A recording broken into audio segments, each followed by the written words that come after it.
I would indeed, Mr. President. Please proceed. What this amendment does is very simple. It makes a motion to appeal the ruling of the chair debatable. Oftentimes, when we have a motion to appeal the ruling of the chair, it comes on a point of parliamentary procedure that can be a bit obscure. A lot of us, I can tell you, I don't have all of Mason's rules memorized. I don't have all of our rules memorized word for word. Sometimes if a particular point of procedure comes up, you got to go look it up. You got to think about what the language means. And you also have to understand, sometimes when you have a vote and you can't hear why, and we don't have debate on what that vote is, then how are we supposed to know what we're voting on? If we have a debate on a contentious point of parliamentary procedure, then that gives us the opportunity to understand what we're voting on. A vote on parliamentary procedure can mean whether a bill lives or dies. It can have great importance. It can mean whether an amendment moves forward. It can mean whether an amendment is struck down.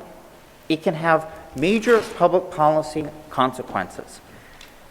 And something of that importance deserves the right to be debated. And that's why, under Mason's rules and the rules of the vast majority of state legislatures, it is a debatable motion.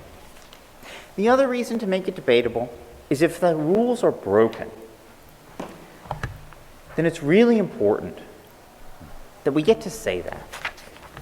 Because one of the procedures that exists is what is known as the nuclear option, which is where you just don't follow the rules, and it just gets approved because under our Constitution, the Senate is the judge of its own rules. We have a motion to appeal the ruling of the chair. The motion is struck down.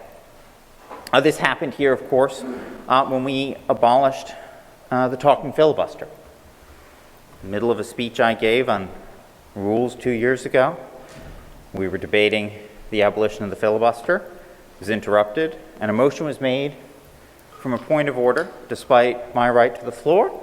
It was struck down because appealed the ruling of the chair, and the Senate voted against that appeal.